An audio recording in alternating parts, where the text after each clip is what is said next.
Yeah.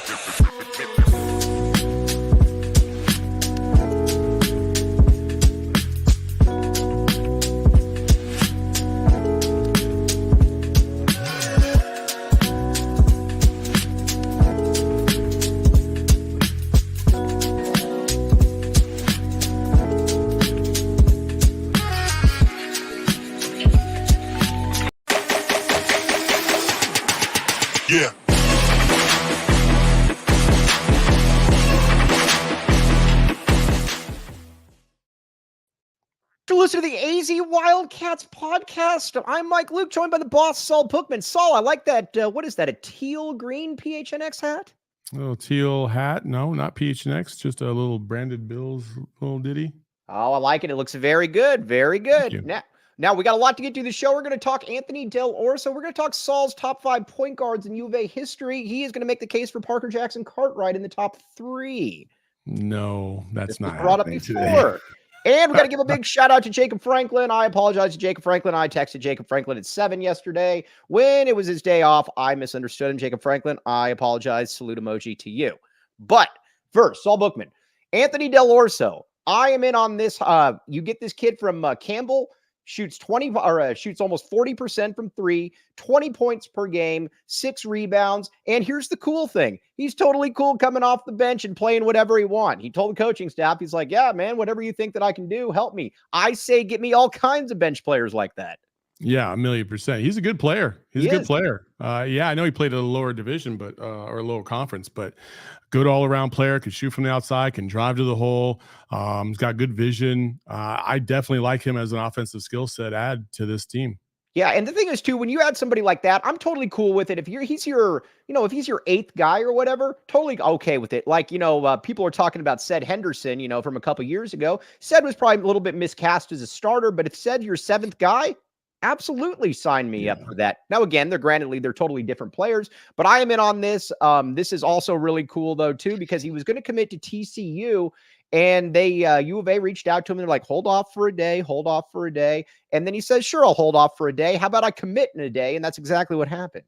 Yeah, no, I do so there were some critiques out there about his shooting release. I'm like, dude, it's not slower than Pele's.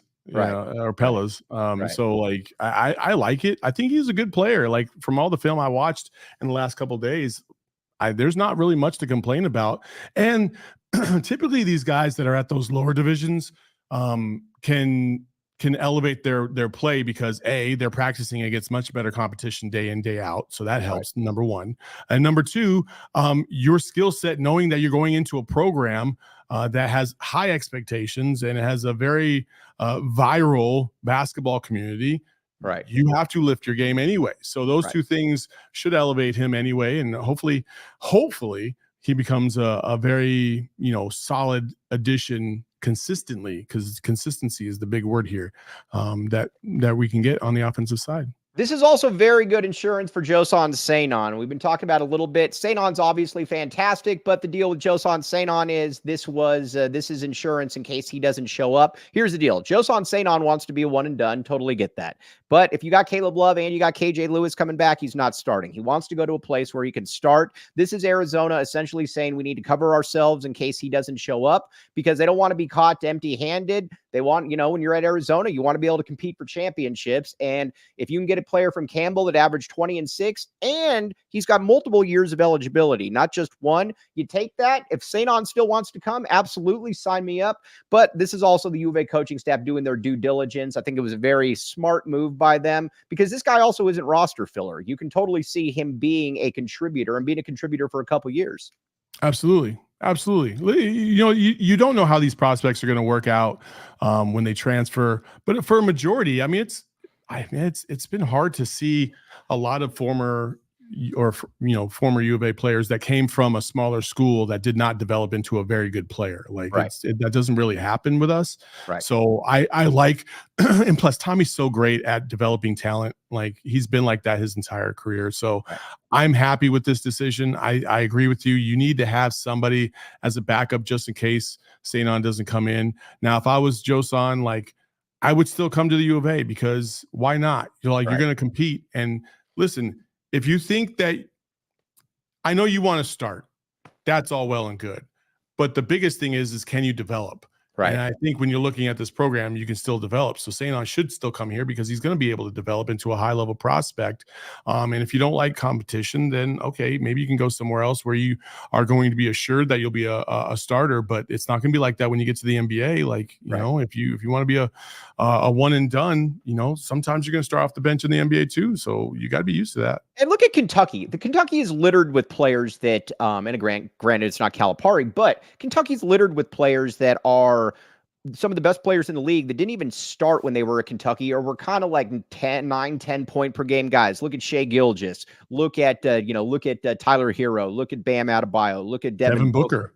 Yeah. I mean, you can just keep going on. Tyrese Maxey, another one. Guys, Shea did start his last year there. Right. Was he one and done though, correct? Yeah, he was one done. Yeah, but I guess my point is it's more like 10, 11 point per game guys. NBA talent, NBA scouts know it when they see it, when you got players like that. And I think, these guys are paid to do that. So I think you now got Saul. I think you pretty much got your 8-man rotation. Now we're just going to go into the premise that St. doesn't come. If he does come, that would be fantastic. But by the way, this fake Totri is very, very funny, whoever this is. Your players test the NBA, ours test the Dominican Republic. Very funny. But that was very good. We like Totri a great deal. But here's what you're looking at. You're looking at Jaden Bradley at the point. You're looking at Caleb Love at the 2. You're looking at KJ Lewis at the 3. Trey Townsend at the 4. Mount Crevis at the 5. Then you've got Tobe Awaka. You've got Anthony Dell'Orso. Thank you, Jacob Franklin, on that one. And then you've also got who am I missing? Just doing this off the top of my head. Carter Bryant. Duh. Yeah, duh. Top 25 player, Carter Bryant, McDonald's All-American. That's going to be your 8 right now. And again, if other guys force their way into the lineup, that is fantastic. If Jamari Phillips makes himself too good to not hit the court or to hit the court, awesome. If Henry Vasar does the same thing. But so far, I think you got an 8-man rotation, and I think those guys are all looking at double-digit minutes. I don't know. Because you don't know what these freshmen are going to provide either. We listen, being a U of A fan my entire life, we have seen plenty of guys that we did not expect to be at the level that they ended up being at when they first got to U of A.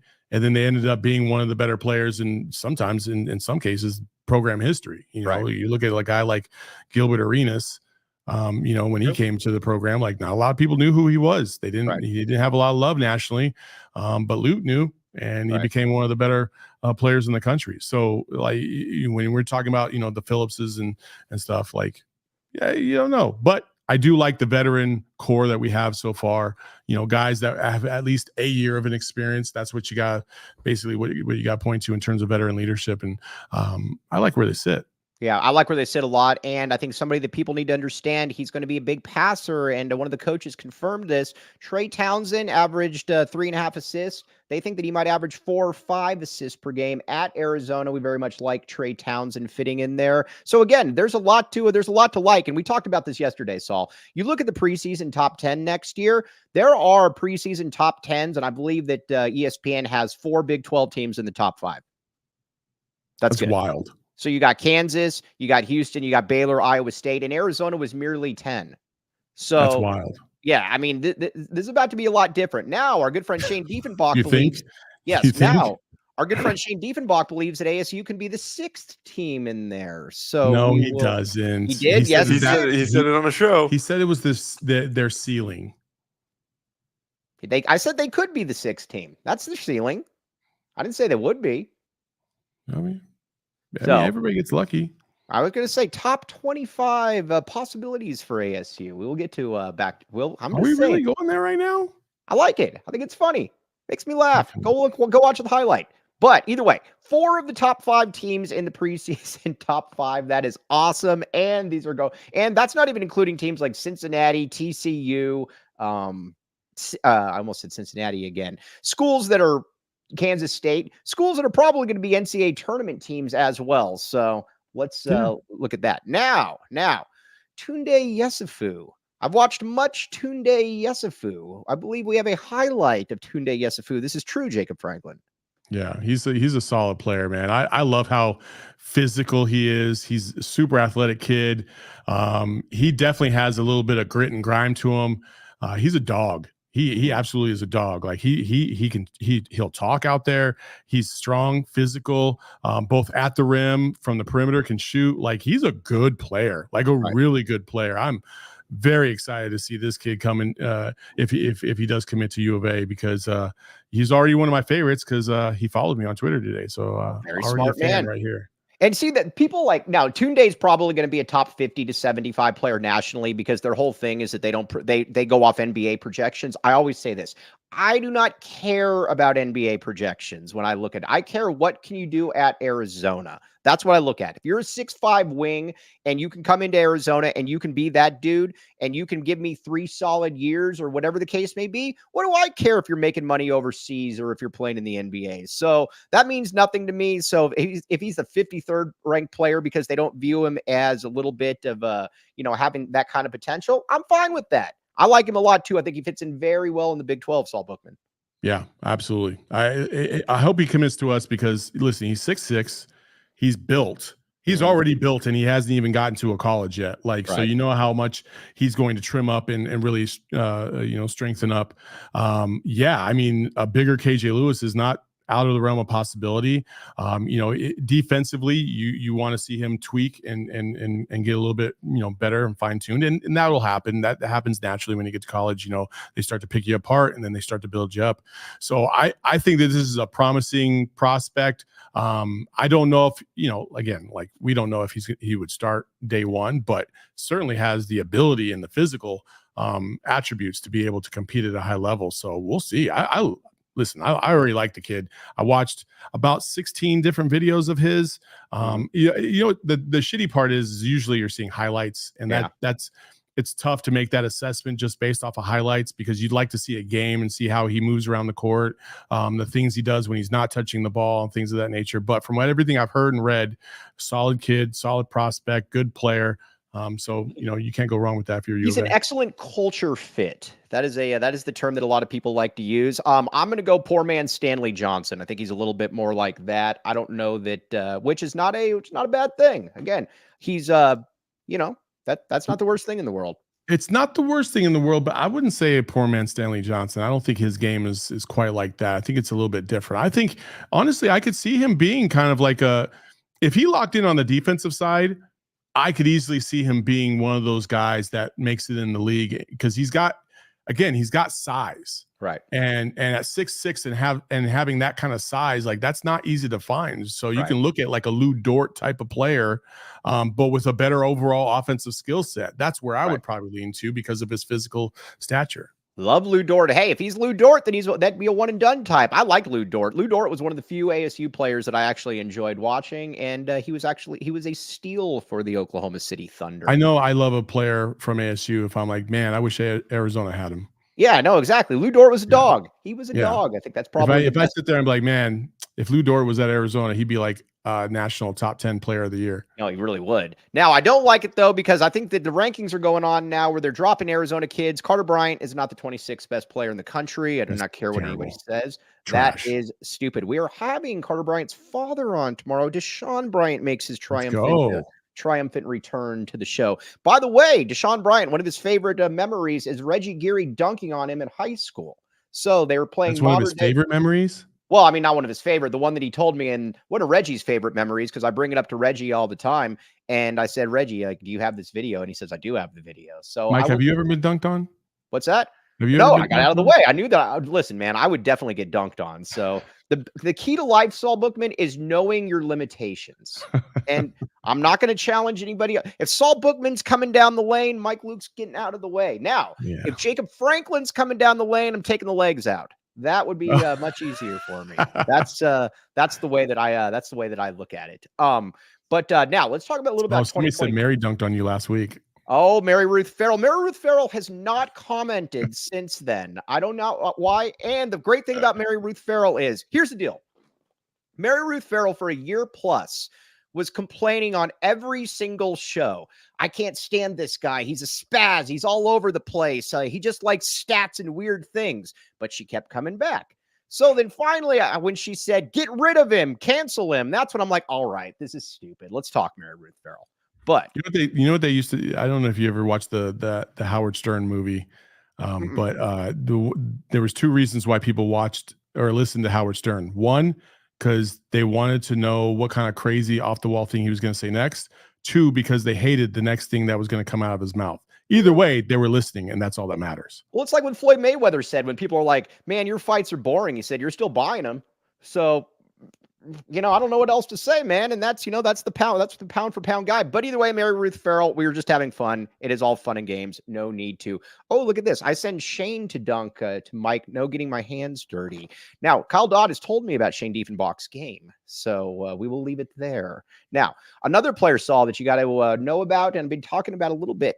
Brayden Burries. You'll like this guy a great deal. 5-star guard out of California. I expect Arizona to get him. He's top 10 to 15 player in the country in Tounde's class. But I tell you that to tell you this, that Tommy Lloyd is really getting a nice little foothold in California. I mean, there's kind of a power vacuum when you think about it, because again, Kylan Boswell obviously didn't work out, but he was a top 15 kid out of California. Then you get Carter Bryant, top, when he committed, top 5 player in the country out of California. Jamari Phillips, much the same way. Tounde Yessoufou, Brayden Burries. I like getting into this little Southern California. And you know who's not getting kids out of Southern California, Saul Bookman? UCLA. Yeah. You know why? Because nobody wants to go freeze their ass off in December, January, and February. It's anywhere in the Midwest. That's correct. Why.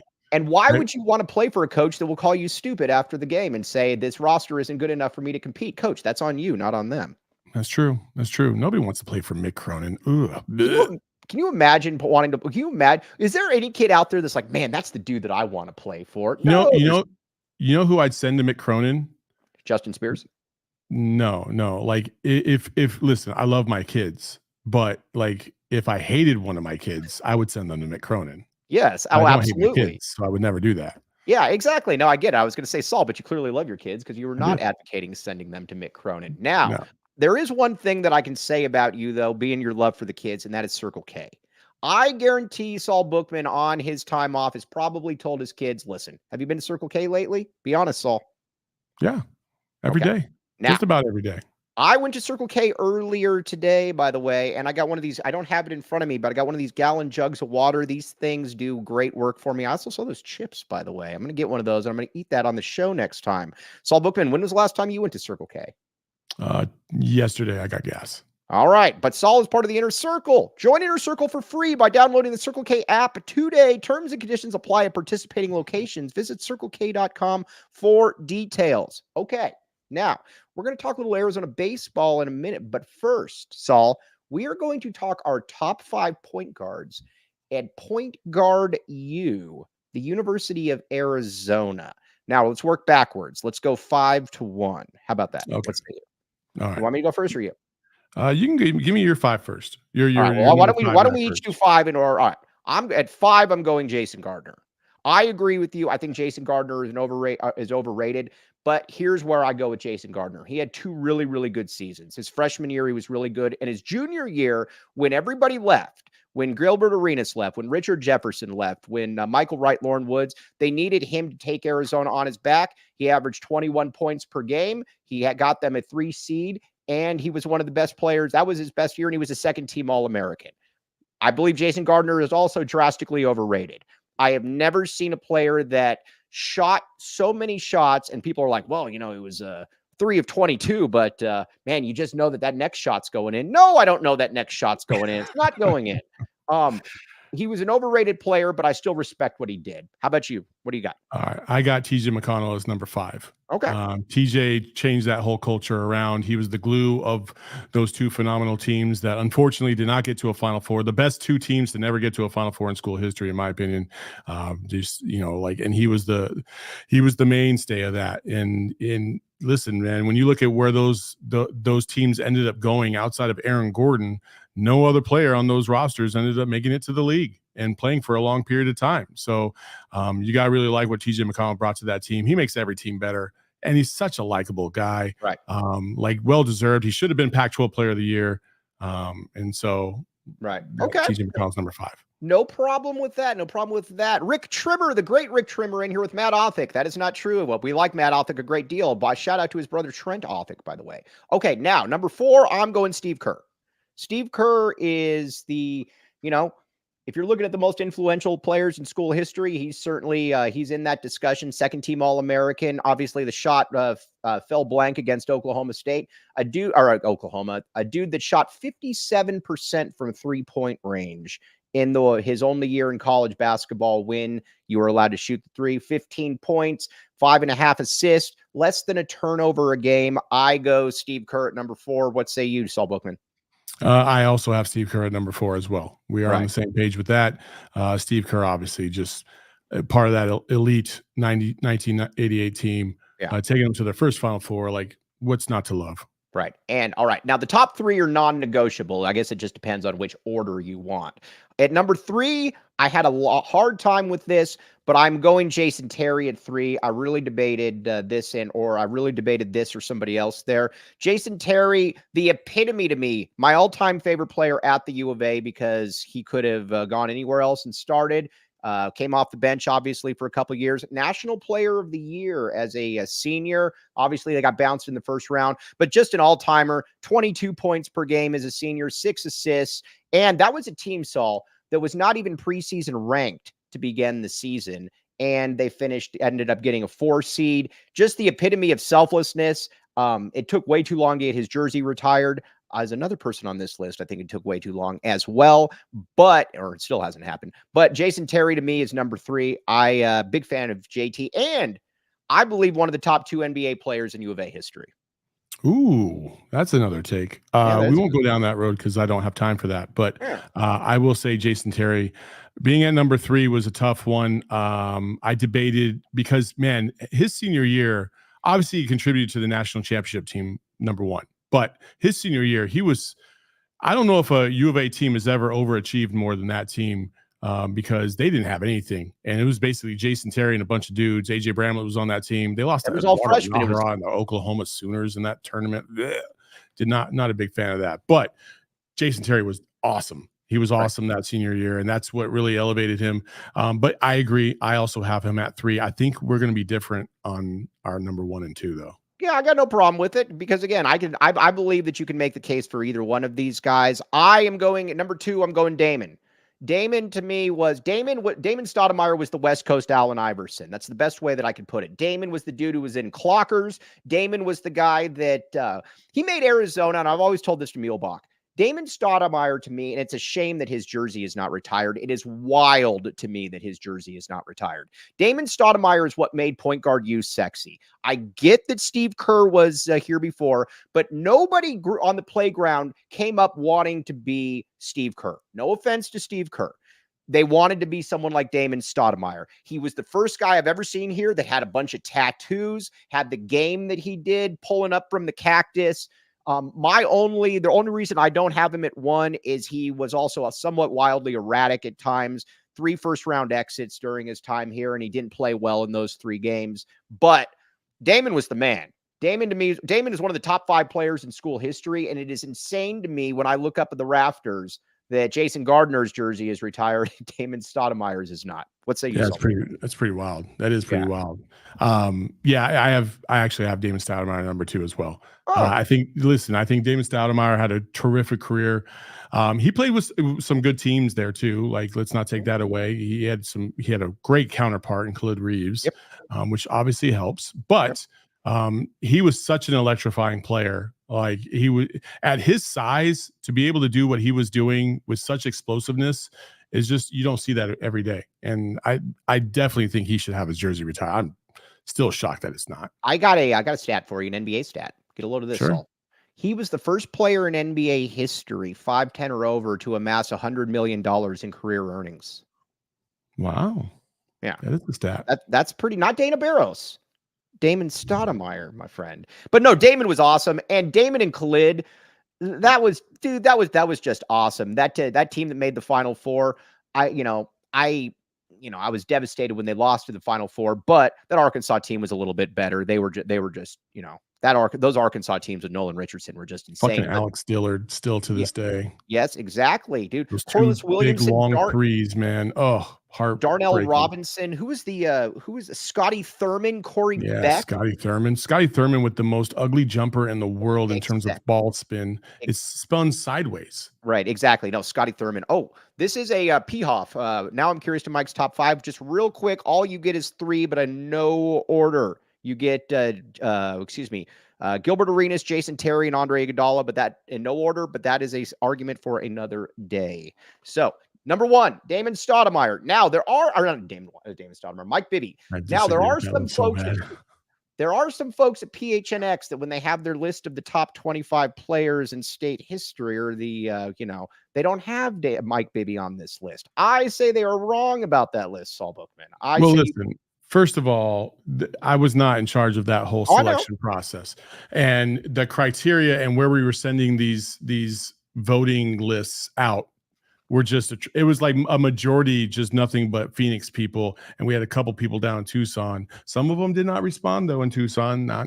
That's why some of these things didn't work out. But yeah, we had like 18 fucking ASU people on there, and I'm like, bro, there's no way in any world that 18 ASU people should even be on this list. So I vehemently disagreed against that. And Mike Bibby is number one because he won a national championship. He was the face. Miles Simon was the face of the program as well at that time, but Mike Bibby just did it in such a fun, smooth way. He was so electric. He took U of A to another level. And then obviously when he went to the NBA, he carried that on. But Mike Bibby, one of my favorite players of all time at U of A, and seeing how he operated was just it was special. He was a step ahead. Hold on. The fact that none of these players are from the past decade is wrong. No, it's not wrong, Jimmy. Mike Bibby is better than the players of the past decade. I don't know what to tell you about that. He just is. Now, if you lived Mike Bibby, that's the best way that I can put it. If you lived Mike Bibby, What say you, Saul Bookman? I do believe TJ McConnell was in the last decade. Yeah. And give me another point guard that should be on this list over these other 4 or 5. That was from the last 10. People also got to remember point guards. Arizona has 6 consensus first team. Oh, I get it. Yeah, he's right. Oh, we were misreading him. Good call, Jimmy Lee. People got to remember this too, Saul. Arizona has had 6 consensus first team AP All-Americans in school history. What's amazing to me about that is that 4 of them occurred within a 5-year window. You had Damon, you had Mike Bibby, you had JT, and you had Miles Simon. That is awesome. That was all within a 5-year window. So that's crazy. Obviously some really, really good stuff. You had the wrong Kerr on the list. That was funny. I told you what Brian Jeffries always tells me, though. And I like this. Every now and then the GOAT gets something right. Brian Jeffries told me, I asked him one time, I was like, well, I've asked him like 30 times, who's the best player in school history? And I always pretend to not understand, or that I don't remember his response. And he says, in my opinion, and he covered Sean, he said, if I got to win one game, he says, I'm going to take Mike Bibby. Yeah. And he says, he's clutch. And he says, I get anybody who wants Sean. He says, I get that I'm in the minority. He said, there was just something about him that if I got to win one game, I am taking Mike Bibby. And I got to give the GOAT a lot of credit on that one. All right, Saul Bookman. Saul going off to do boss things. We very much appreciate you, Saul. All right, now, Kobe Thiel entering the chat. Hello, Kobe Thiel. Hey, how you doing? All right, now, we're going to talk some Arizona baseball. Okay, now, Kobe Thiel, you know everything about Arizona baseball. And you have been a massive, massive Chip Hale hater. You have been blocked from the U of A baseball account. What have you done to get out? Do you apologize for everything? Yes and no. I'm not going to say everything I said was incorrect. There have definitely been points I've made that are correct. So I'm not exactly going to apologize for everything, but I am going to say Chip Hale, I am warming up on him. I'm not as down as I'm not as down as I was about, 2-3 months ago, because beginning of the year I was very down on him. All right, now let's talk about what has made Arizona baseball so good this year, Kobe Thiel, and we got to get the head man credit for making that move. That'd be the pitching staff. He hired Kevin Vance after letting Dave Long go. Long actually technically stepped down but it was more of a, hey, you got to go or you're getting fired. It's one of the two. So Right. Kevin Vance was huge. What was that? Oh, go ahead. Kevin Vance was huge. He is one of the top pitching coaches in the country, in my opinion. Currently, they have the best pitching staff overall ERA in the conference, and it's top 3 in the country. They have the best walk to strikeout ratio. They have as good of a 3-man rotation as you can have. They're very solid. Are we going to be able to keep Kevin Vance? He's going to be a hot commodity. He's younger, and I'm going to assume he's going to want to be a head coach. So they're going to have to come up with some funds to pay him, I would assume. But he has done wonders. People talk about his pitching staff. They haven't talked too much about his bullpen development. A couple years ago, or a couple months ago, the bullpen was awful, and the bullpen's really turned around. And he also did a lot of work in the transfer portal, so they have to come up with the money to keep him. He's done God's work for that program. All right, now Arizona hosting a regional. What are the chances that this happens? And can Arizona make some real damage in the college baseball playoffs? I actually was Division I Baseball is one of my favorite websites. They put out a new bracketology yesterday, and they currently have Arizona as the 2nd overall 2 seed. And then one of their lead writers put a tweet out when someone asked, like, hey, why is Arizona not one of the top 16 teams? And he pretty much said it came down to their RPI, because currently their RPI is around 34 or so. Right. And he said that he doesn't see that changing at the moment because about 2-3 years ago, TCU won the Big 12 and they didn't get to host because their RPI was in the 30s. So they're going to have to beat Oregon State and Utah. They'll probably have to win both series and have a good showing in the conference tournament to host the regional. All right, now we're going to get back to this. We're going to get maybe some inside information from Kobe Thiel. But first, the BetMGM Sportsbook app. Here's the deal. Just like Kobe Thiel, just like myself, use the BetMGM Sportsbook app. Sign up for BetMGM. Use bonus code PHNX. Place your first BetMGM Sportsbook wager through the BetMGM Sportsbook mobile app for at least $10. You will receive $1,500 in bonus bets if the bet loses. Kobe Thiel, are you picking Arizona to host a regional? At this moment, I would say probably not. All right, so you would go against that if that was an option on the BetMGM Sportsbook app. I would. All right, Kobe Thiel, as always, a Chip Hale denier. Now, let's hear Shane Dievenbach with the disclaimer. Most bets expire in 7 days. One new customer offer only. Gambling problem? Call 1-800-GAMBLER. Available in the U.S. Call 877-8-HOPE-NY 467-369 New York. Call 1-800-327-5050 Massachusetts. 21 plus only. Please gamble responsibly. Call 1-800-NEXT-STEP Arizona. 1-800-BETS-OFF Iowa. 1-800-981-0023 Puerto Rico. First bet offer for new customers only. Subject to eligibility requirements. Bonus bets are non-withdrawable. In partnership with Kansas Crossing Casino and Hotel. See BetMGM.com for terms. U.S. promotional offers not available in New York, Nevada, North Carolina, Ontario, or Puerto Rico. All right, now, I'm going to give myself some credit. I'm going to give myself some love. I have been a Chip Hale guy from day one. Never got off the Chip Hale wagon. This is true. This is true. You told me, right? I think you were clamoring for Chip Hale before he was even hired, actually. I think when all the hot boards were coming out, you were clamoring for him. All right, we got to give Dave Hickey a lot of credit on this hire, correct? I do like Dave, so I'll give him credit on that one. But like I said, I'm not going to truly apologize to Chip until he makes a super. That's I agree with Jason Shearer on that one. If he wins one of the regionals, then you give him credit. I agree. That's true. I agree to that one. All right. Because the past 2 years, they were a hot team going into a regional and they got embarrassed. So we have to win a regional. They have the team this year. They have the pitching to do it. They need to win a regional. Jacob Franklin, do you want to hop in here and talk a little bit of ASU baseball as well against Arizona and why Arizona is so much better than ASU? Jacob Franklin, you should hop in here. I mean, everything was split this year. I mean, record-wise, obviously, U of A is better, but head-to-head, it's all split. ASU won the series, and U of A won the one-off.